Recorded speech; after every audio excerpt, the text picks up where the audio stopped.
Pyractis brachypomis. Pyractis brachypomis, the Pirapatinga, is a large species of pacu, a close relative of piranhas and silver dollars in the Serrasalmid family. It is native to the Amazon basin in tropical South America, but it formerly included populations in the Orinoco, only described in 2019 as a separate species, P. orinoquensis. Additionally, P. brachypomis is widely farmed and has been introduced to other regions. In South Florida, they are invasive in rivers, canals, or lakes. As with a number of other closely related species, P. brachypomis is often referred to as the red-bellied pacu in reference to the appearance of the juveniles. This has resulted in a great deal of confusion about the nature and needs of all the species involved, with the reputation and requirements of one frequently being wrongly attributed to others. Ecology. In general, the behavior resembles that of the closely related tambuquai, Colossima macropomum. The Pirapatinga is migratory, but the pattern is poorly understood. Spawning occurs at the beginning of the flood season between November and February. Larvae of the Pirapatinga are found in whitewater rivers, but adults mainly live in flooded forests and floodplains of various river types, including both nutrient-rich and nutrient-poor. Unlike the tambuquai, the Pirapatinga also occurs in the headwaters of nutrient-poor rivers, not just in the lower sections. It mainly feeds on fruits, seeds, and nuts, but it is opportunistic and will also take zooplankton, insects, crustaceans, and small fish, especially in the dry season. In general, more seeds are able to pass undamaged through the Pirapatinga than the tambuquai, meaning that the former overall is a more efficient seed disperser. Appearance. Pyractis brachypomis can reach up to 88 centimeters, 2.9 feet in length, and 25 kilograms, 55 pounds in weight. Juveniles have a distinct red chest and belly, and are easily confused with the carnivorous red-bellied piranha, Pygocentris natureri, but the two can be separated by their teeth, which are molar-like in the Pyractis. This similarity is believed to be mimicry by P. brachypomis in an attempt of avoiding predation by other species. Adults lack the bright red chest and belly and resemble the tambuquai, Colossima macropomum, but can be separated by several meristic and morphological features. The Pirapatinga has a smaller adipose fin that lacks rays, as well as differences in teeth and operculum.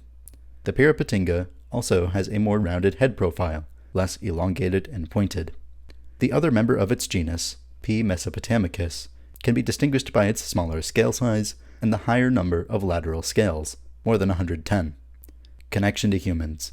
The Pirapatinga supports major fisheries, and based on a review by IBAMA, it was the 12th most caught fish by weight in the Brazilian Amazon in 1998, just after of the tambuquai. The Pirapatinga is often kept in aquaculture.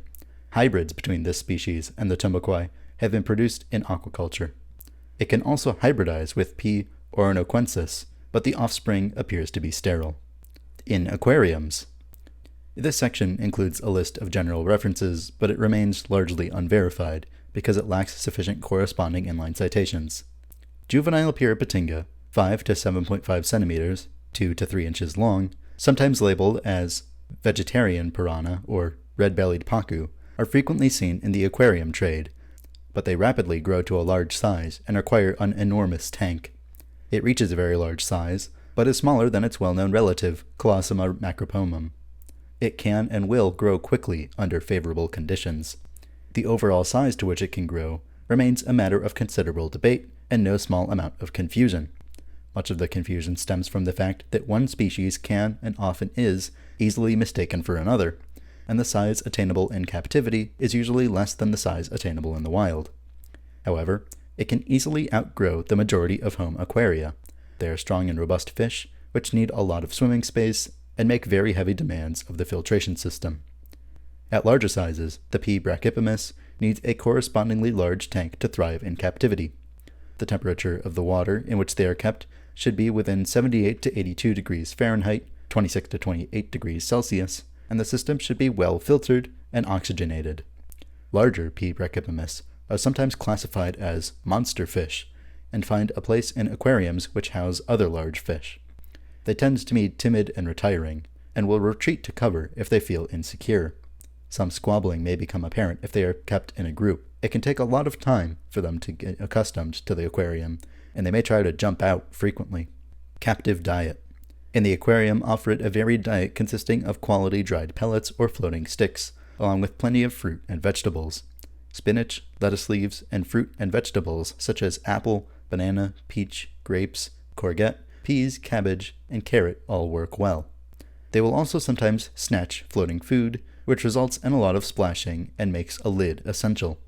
In captivity, it is inadvisable to keep this species with anything small enough to be regarded as food, though they are usually safe around larger fish.